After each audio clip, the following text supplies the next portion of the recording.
घर हर किसी का सपना होता है, लेकिन जब होम लोन की EMI बढ़ जाती है तो वही सपना थोड़ा बोझ लगने लग जाता है। हाल ही में देश के सबसे बड़े bank state bank of India ने अपने होम लोन इंटरेस्ट रेट्स में बढ़ोतरी कर दी है। 25 बेसिस पॉइंट्स यानी 0.25% का ये इजाफा सुनने में छोटा लगता है, लेकिन EMI भरने वाले लाखों परिवारों पर इसका सीधा असर पड़ेगा। सवाल ये है कि नए रेट्स क्या हैं, EMI कितनी बढ़ेगी और आपकी जेब पर कितना बोझ बढ़ने वाला है। चलिए जानते हैं पूरी डिटेल में।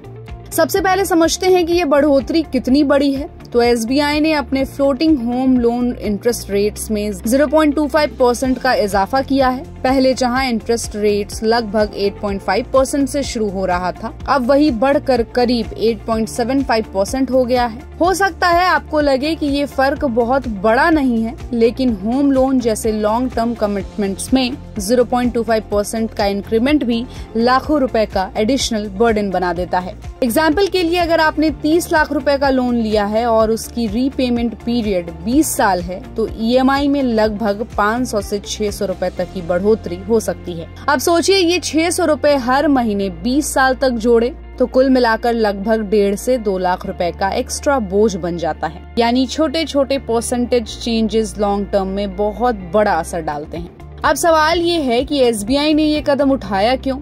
असल में रिजर्व बैंक ऑफ इंडिया ने हाल ही में अपनी मॉनेटरी पॉलिसी में की रेट्स को स्टेबल रखा, लेकिन ग्लोबल इकोनॉमिक अनसर्टेनिटी और डोमेस्टिक इन्फ्लेशनरी प्रेशर को देखते हुए बैंकों पर फंडिंग कॉस्ट बढ़ रही है। SBI जैसे बड़े बैंक अपने लोन पोर्टफोलियो को बैलेंस करने के लिए अक्सर रेपो रेट से जुड़े फ्लोटिंग रेट्स को एडजस्ट करते रहते हैं और इसी वजह से होम लोन बोरोअर्स को अब ज्यादा EMI चुकानी होगी। SBI ने इस स्टेप से लगभग 45 लाख से ज्यादा existing home loan customers effect होंगे, क्योंकि SBI देश का सबसे बड़ा लेंडर है और उसका मार्केट शेयर सबसे ज्यादा है, इसलिए इसका असर सबसे कॉम्प्रिहेंसिव भी है। यहाँ तक कि दूसरे पब्लिक सेक्टर और प्राइवेट बैंक्स भी इसी ट्रेंड को फॉलो कर सकते हैं। यानी आने वाले समय में सिर्फ SBI नहीं बल्कि ICICI, SDFC और एक्सिस जैसे बड़े प्लेयर्स भी अपने लोन रेट्स बढ़ा सकते हैं। अगर आप ऑलरेडी बोरोवर हैं तो आपके पास 2 ऑप्शंस हैं। पहला, EMI बढ़ाकर टेन्योर को वहीं रखने दें।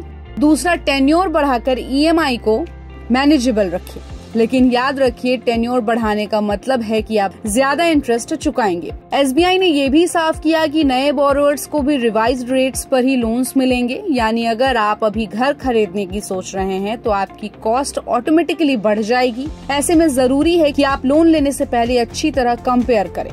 तो कुल मिलाकर SBI का ये कदम दिखाता है कि आने वाले दिनों में बोरोअर्स को और स्मार्ट बनकर चलना होगा। इंटरेस्ट रेट्स ग्लोबल और डोमेस्टिक दोनों फैक्टर्स पर डिपेंड करते हैं, इसलिए अवेयरनेस ही आपकी सबसे बड़ी ताकत है। तो अगर आप नए होम लोन लेने वाले हैं तो कौन सा ऑप्शन बेहतर समझते हैं, EMI बढ़ते रहने देना या टेन्योर बढ़ाना? हमें अपनी राय कमेंट बॉक्स में दें और ऐसे ही अपडेट्स के लिए keep watching and subscribe good returns.